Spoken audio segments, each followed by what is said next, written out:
आपके जीवन की कायाकल्प कर देते हैं शनि देव, अगर आप सच में पूछो तो। काले तिल, सफ़ेद तिल, टुकड़े में चावल और नारियल का बुरादा, गुड़ की शक्कर और थोड़ा सा देसी घी मिश्रित करके। राम राम। 16 मई 2026 अमावस्या का दिन, यानी कि शनिचर जयंती और शनि अमावस्या, यानी कि उनका जन्म हुआ था। शनिचरी अमावस पर शनिदेव की पीड़ा से मुक्ति पाने के लिए कुछ एक उपाय करना चाहते हैं तो वो क्या करें? इस दिन चींटियों के लिए भंडारा जरूर करें। जैसा कि आप देख पा रहे होंगे, काले तिल, सफ़ेद तिल, टुकड़े में चावल और नारियल का बुरादा, गुड़ की शक्कर और थोड़ा सा देसी घी मिश्रित करके एक यह मिश्रण बना लें और चींटियों को डाल के आए। चींटियाँ और काले कीड़े भगवान शनिदेव के जो है ना, ये एक तरह से सेवक माने जाते हैं। इनको अगर आप इस दिन शनिचरी अमावस के दिन ये भोजन करवाते हैं तो भी शनिदेव की कृपा, किसी भी रूप में आप पर पीड़ा आ रही हो उससे आपको राहत दिलाने के काम आती है। शनिदेव जितनी भी गंदगी आपके मन में, मस्तिष्क में भरी होती है ना, इस तरह से उसकी क्लीनिंग करते हैं, क्योंकि शनिदेव धीरे धीरे चलने वाले ग्रह हैं। ठीक है ना?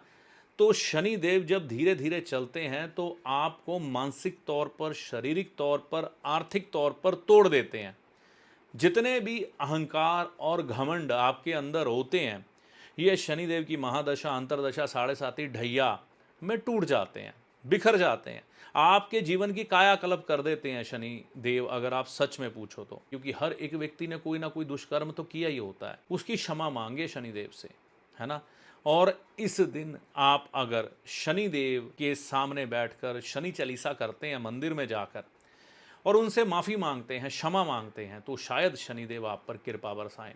और इस दिन किसी भी लंगर और भंडारे में, जहाँ लंगर भंडारे चलते हों, वहाँ पर काली उड़द की साबुत दाल और चने की दाल, यह दोनों, और साथ में आटे का एक बैग 5 किलो, 10 किलो, जो आपकी श्रद्धा है, लेकर किसी लंगर भंडारे में दे देते हैं, या भगवान शनिदेव के मंदिर में, क्योंकि इस दिन जो है भगवान शनि के भंडारे भी चलेंगे उनके मंदिरों में, तो वहाँ पर अगर हिस्सा डलवा देते हो तो भी शनिदेव की कृपा से आराम मिलता है।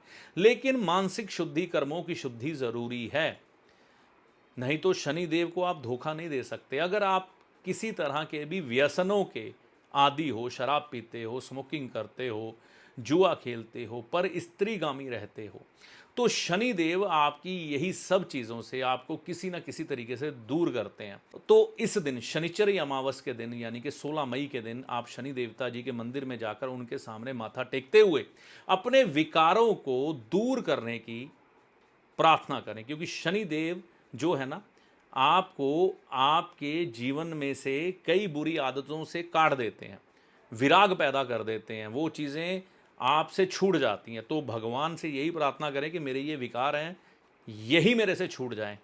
अगर शनिदेव की कृपा हो गई तो विकारों से मुक्ति तय है, क्योंकि शनिदेव ही मोह भंग करवा देते हैं आपको इस दुनिया की सभी अच्छी या बुरी चीज़ों से।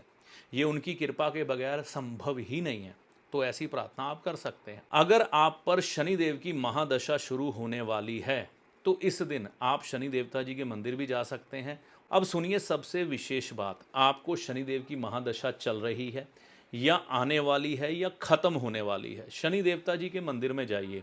अगर तो आने वाली है, प्रार्थना करिए कि हे प्रभु, मुझे मेरी गलतियों का एहसास करवाइए और मुझे उन दोषों से मुक्त करिए जो मुझ में हैं।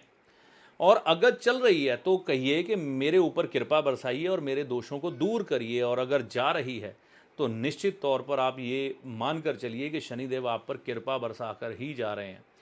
तो जाते हुए कहें कि भगवान, आपने इन 19 सालों में जो मुझे बुद्धि प्रदान की है, वह बुद्धि मेरे साथ हमेशा बनी रहे और मैं अपने जीवन में विकारों को दूर कर कर प्रभु को पाने के पथ पर चलता रहूं और गलत रास्ते से हमेशा बचता रहूं। ऐसी प्रार्थना करके उनको मंदिर में जाकर नमस्कार करके आएँ, नहीं तो गंगा स्नान करके आएँ।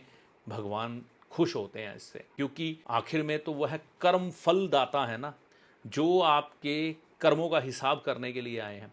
ऐसा ही अगर आप पर शनिदेव की ढैया चल रही है या आने वाली है, आने वाले समय में 2027 में आएगी, या शनिदेव की ढैया आपकी ख़त्म होगी, है ना, तो आप इस समय में यही कर सकते हैं, भगवान से ये प्रार्थना करें मंदिर में जाकर कि प्रभु, मुझ पर दया दृष्टि रखिएगा। अगर आप आने वाले हैं 2027 में, मुझे पहले ही अनुभूति करवा दीजिए अगर मैं कुछ गलत कर रहा हूँ, और अगर चल रही है तो प्रभु कृपा करिए, जो भी मेरे विकार हैं वो दूर करिए। खत्म होने वाली है जिन पर आने वाले समय में, वो भी कि हे प्रभु, जो शिक्षाएं आपने हमें दी हैं इन पर हम चलते रहें, जो पाठ जिंदगी का आपने पढ़ाया है। तो उसके बाद आप गौशाला जाके गौ माता को हरा चारा भी डाल सकते हैं।